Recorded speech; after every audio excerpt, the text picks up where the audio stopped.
So there are a lot of budget monitors out there, but I'm gonna go over why I think the Feelworld LUT7 is particularly interesting. Now, just to start off, Feelworld did send me this LUT7 unit for review, but they did not pay me. They're not reviewing this video before I post it. So all the thoughts and opinions in this video are my own. And just to go over price quickly, it's $250 for this monitor, which is a steal if you think about it, especially when I go over all the features with you.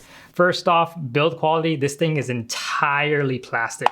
It's decent plastic, but it's nothing to write home about. And if you drop this guy, you are definitely gonna break it and have to buy a completely new unit. Also, this guy is thick. It's 1 inch thick, which in their marketing material and in the write-up and the product description for this monitor, they're actually kind of proud of. But for me personally, 1 inch thick is ridiculous for basically just a screen. I get this probably cheaper to make it thicker so they don't have to make custom parts or anything. They can just use off the shelf stuff to get the price down on these monitors. But honestly, just make it a little thinner. I just want a little thinner. I get that it's a 7-inch monitor, but it can be a little thinner than this. The UI is pretty bare bones and basic and very ugly in my opinion. I do not like the way the UI looks on this monitor at all. And on the case of a monitor, which you're gonna be looking at all the time, I mean, you want it to be at least somewhat attractive. The final major thing that I do not like is that there's limited customization on this monitor. For example, this monitor supports waveforms, vector scopes, histograms, all that stuff. If you go into the menus here and you activate, let's say it says activate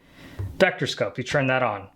That's it. The vector scope is up in the top right and I can't move it anywhere else. It's just, that's where it's gonna be. And it doesn't give me an option to move it somewhere else on the screen. And that's pretty much the case for all the other exposure and color assist tools on this. Like I can't make the waveforms even more opaque than that. Like that's just there. They're very obvious, they're in your face. And if I wanted to have the waveforms on the screen while I'm shooting, there's no way for me to dim that down so I can at least see through it and see my entire frame. Though if you didn't notice, it is a touchscreen. You can touch it to activate it and go through the menus. Though the touchscreen is sometimes not super responsive, but it works for the most part. I can't complain too much there. It's a budget monitor. You do have all your waveforms and vector scopes and anything else you would need for focus and color. So as you can see here, you have your RGB waveforms, you have your YUV waveforms, and of course, just your general Luma waveforms that you can use for exposure, which is super handy. And of course, you have histogram tools. This is an RGB histogram. Histograms aren't super useful for video. They don't give you an accurate description on where the highlights and the colors are within your frame. You have audio meters as well, so you can make sure your audio isn't peaking, you're clipping, or anything like that. Zebras for making sure your exposure is correct again.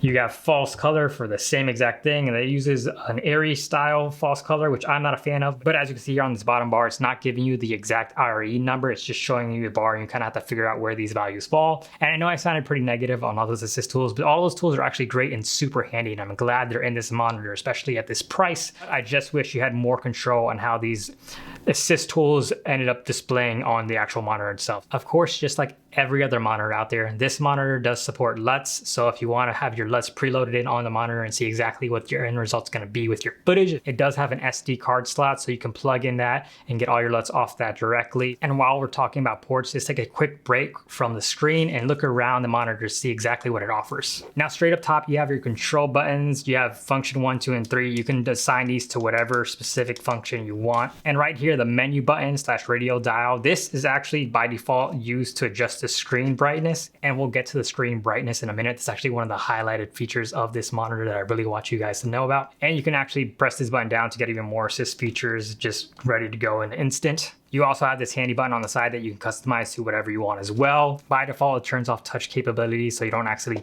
press any settings or change anything on your monitor. Underneath, we have your HDMI in and out ports. This is really great for daisy chaining monitors if you need to do that for any particular reason. Then you actually have 2 different DC power solutions here, one for 12 volts and one for 8.4 volts. So if you have different power management needs or whatever it is, you can do that. And this weirdly empty section is actually for the SDI options, the SDI inputs. This particular version does not have SDI at all, but they do sell another version of this monitor for about $100 more that comes with HDMI and SDI. And on both sides of the monitor, you actually get 1/4-20 screw holes, so you can mount this however you want. It's pretty convenient for that. And if we take a look at the back here, you can see there's actually 2 Sony MPF battery slots here, and they are hot swappable. So if you need to take one out because it's dying or whatever, the monitor stays on, no problem. And just say it's replace that, put it back in. We'll take out the other one. I'll turn it around just so you can see. Still powered up, still going, no problem at all. And of course, like every other monitor out there nowadays as well, you do have a headphone jack here. So if you need to monitor your audio, or if your camera does not have a headphone jack itself, you can do that through this monitor, which is very handy. One cool thing about the support tools on this monitor is it does actually support anamorphic mode. So if you have anamorphic lenses on your camera and your camera natively doesn't de-squeeze it for you, this monitor can do that for you, no problem. And if you're not using anamorphic, it just looks super weird. Oh my God. Now let's go back to the screen, the real meat of this monitor, and talk about the resolution, the sharpness, all that. The resolution of this monitor is approximately 1080p. It's a little higher than that. It's about 16 by 10 instead of 16 by 9, which is what most cameras would probably output. And it is a 7-inch monitor. I know that's a lot of people's preferred size. Myself, I actually prefer 5-inch monitors because they're a little bit more easy to manage, especially on these smaller mirrorless cameras. And the monitor itself does support 4K output. So if you're using a Sony a7 III or anything like that, it's going to support the output. And since it is a 1080p panel on a 7-inch screen, the image is extremely sharp. It's really nice and clear. I really enjoy that about these monitors. Even these budget monitors, they have really beautiful screens. And Feelworld actually calibrates all the screens in the factory before they ship them out. So the image quality and the colors should be fairly accurate to what you're going to see on your computer screen, which is nice. But finally, the most important and the most significant feature of this budget-friendly 7-inch 1080p screen is that it's 2200 nits of brightness. That is extremely bright. That is ridiculously bright. I primarily use the Ninja 5, like I said earlier, and that thing is about $600. It does have a built-in recorder, but it still only tops out at about 1000 nits of brightness. This is over twice as bright. My biggest complaint with all these monitors, I get why they do this, but they always use a reflective screen. Reflective screens typically give you better colors. It just looks more vibrant, more nice. When you're using them out in the sun, like something like this would be used for, you're gonna get so much glare that even though it's super bright, you're still gonna have some stuff distracting you. And that's really just a shame. I wish they at least had offered a matte screen version or something like that. Maybe included a matte screen protector in the box. This actually does have a screen protector pre-installed, which is great. I love that, but again, it's a reflective screen protector on top of a reflective screen. It's not going to do me much good in the end if I'm using this out in the sun. Just to give you a quick example, in my studio, this is at 1% brightness here, and I can turn it all the way up. That is at 100% brightness and is completely blown out on my overhead camera. So brightness-wise, it's fantastic. I just wish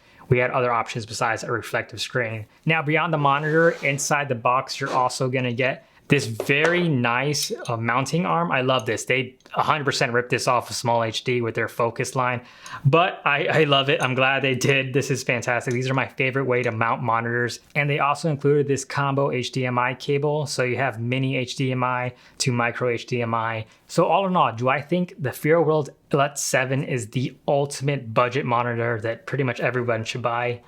I'd say, I mean, that really depends on you. Again, personally, I do not like 7-inch monitors. I prefer 5-inch monitors. I like the more compact form factor. If you're someone who's gonna be shooting in the sunlight all the time, nonstop, and you just need a monitor that's big enough to see everything, this 1080p, supports 4K output, supports LUTs, has all your sys tools, all that stuff, and is hella bright, this is definitely a hard monitor to beat. So while I don't like everything about this guy, I think for the price, a lot of those negatives can be overlooked. Now, if you're considering picking up the Feelworld LUT7, let me know in the comments down below. Or if you know of another better, higher quality, lower price budget monitor out there that I should take a look at, please let me know that as well. And if you found this video helpful, please consider subscribing. It really means a lot to me. I really appreciate it. But as always, my name is Joshua Munoz. Stay sexy, and I'll see you sometime.